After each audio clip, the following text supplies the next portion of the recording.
Welcome to Breaking News to Trading Moves. Yeah, glad to be here. We have a pretty compelling topic today. We really do. We are looking at a specific set of movements in the fintech sector today, mostly centered around a strategic reorganization from Block. Right. It's that classic battle of efficiency versus growth.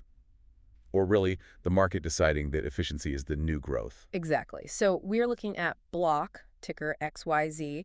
They dropped a headline that sent the stock up. We saw a roughly 25% jump in share price after hours. Which is a very pronounced market reaction. Yeah. And the catalyst wasn't just that they made more money. It was specifically how they plan to operate going forward. Right. The headline being that they are cutting over 4,000 jobs. Yeah, that represents nearly half their workforce. Half the company. And the stated goal here is to restructure and, quote, embed AI across the company. Which is exactly what the market wants to hear right now. They are selling the idea that smaller teams using AI tools equals faster execution and better profitability.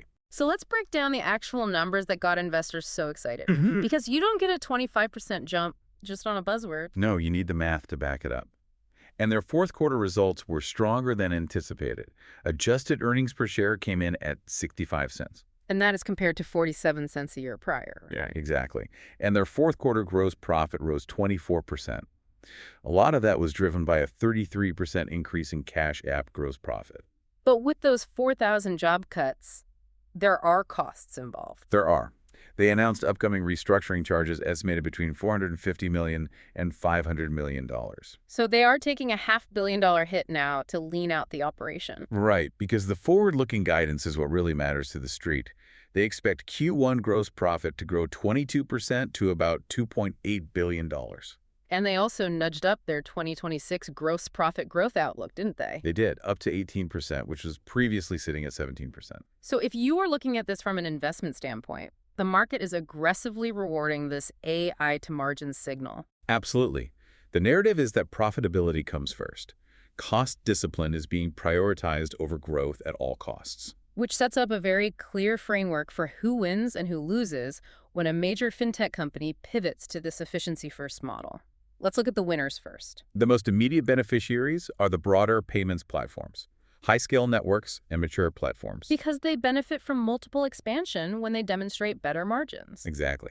When a company shows steadier cash flows and disciplined spending, investors are willing to pay a higher premium for those earnings. Block's rally basically serves as proof that efficiency plus growth is the current trend everyone wants to see. It validates the model, so you immediately have to look at the giants in the space.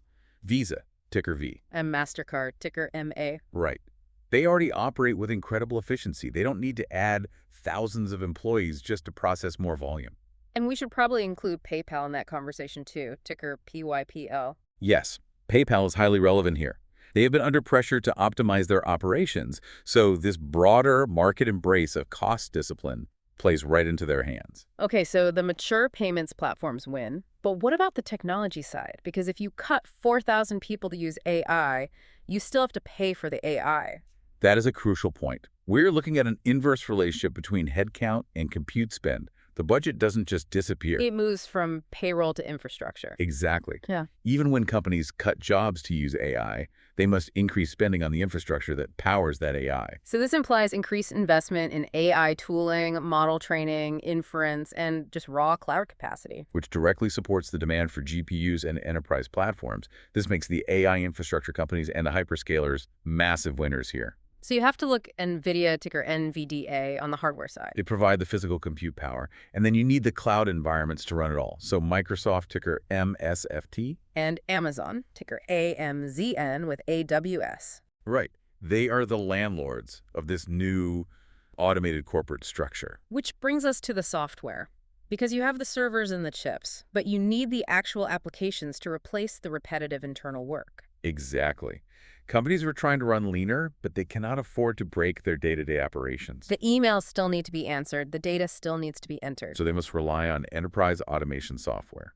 We are talking about workflow automation, AI-assisted customer support, and back-office tooling. This sounds like a perfect setup for ServiceNow, ticker NOW. It is. Their entire business model is built around streamlining and automating complex enterprise workflows. And for the customer-facing side, you have Salesforce, ticker CRMA. Right, they are integrating AI agents to handle customer relationship tasks that used to require a human representative. Then for the financial and accounting tasks, you have Intuit, ticker INTU. Precisely. These are the software tools that act as the connective tissue when a company reduces its human workforce. So those are the clear winners: mature payments platforms, AI hyperscalers, and enterprise automation software. But a pivot this sharp creates losers as well. It certainly does. And the most direct hit is to the staffing, recruiting, and hiring platforms. Which makes sense. If the headline is that you are cutting 4,000 jobs specifically because of AI efficiency, that is a terrible sentiment hit for recruiters. It is. If more firms follow this reset strategy, overall job openings could soften dramatically. And the demand for recruiters drops, particularly for the white-collar roles that AI is now successfully automating. Exactly. So you have to be cautious around traditional staffing firms like Robert Half, ticker RHI, And Manpower Group, ticker MANN. as well as the digital job marketplaces like ZipRecruiter, ticker ZIP. Because if the volume of hiring goes down, their entire revenue model comes under pressure. Right, the total addressable market for placing candidates shrinks. What about the IT services sector, the companies that historically provide outsourced labor? They are also in a very tough spot. We are looking at traditional service models that rely on large teams and headcount billing. Where they essentially rent out bodies and bill by the hour. Exactly. If clients are fully accepting this smaller team using AI narrative, those clients are going to push vendors toward outcome-based pricing. They will say, I am not paying for 50 hours of labor if an AI can do it in 5. Right. They want to pay for the result, not the hours or the heads and seats. Yeah. This hurts labor-heavy outsourcing firms. Firms like Accenture, ticker ACN, And IBM, ticker IBM, plus companies like EPAM Systems, ticker EPAM. yes, they will face margin compression as they are forced to adapt to a pricing model that doesn't rely on massive human scale. Okay, so that covers the labor and services side. Are there losers within the fintech space itself? Definitely. The high operating expense consumer fintechs. The companies that have historically prioritized growth and user acquisition over everything else. Right. Block's stock surge reinforces a new reality. Investors are strictly paying for margin improvement. So if you are a company where operating costs are incredibly high and you're still focusing on near-term growth, you are going to face a lot of pressure. We call it the show me the cuts pressure. The market tolerance for high OPEX is evaporating. So who does that impact? You have to look at companies like SoFi, ticker SOFI. And Affirm, ticker AFRM, even Upstart, ticker UPST. Exactly. If these companies cannot demonstrate a clear path to the kind of structural efficiency that Block just promised, they will struggle to attract capital. It really is a complete change in how success is measured in this sector. It is. The era of cheap capital funding, endless expansion is over. So bringing this all back to the big picture and that 2026 outlook, Block is projecting 18% gross profit growth. Right, they are setting a benchmark. It makes you wonder if this AI efficiency playbook will become the absolute standard across every sector to lift margins. Or if it becomes a glaring warning sign for any employment-linked sector. It leaves you with a very provocative question to consider. As you watch these markets, can companies continue to cut their way to growth indefinitely? That is the ultimate test of this model. Is there a ceiling to how much raw compute can actually replace human talent and institutional knowledge? We are going to find out over the next few earnings cycles. We certainly will. As always, this is not financial advice or buy or sell recommendations. This is purely the opinion of the author. Thanks for joining us. We will see you next time.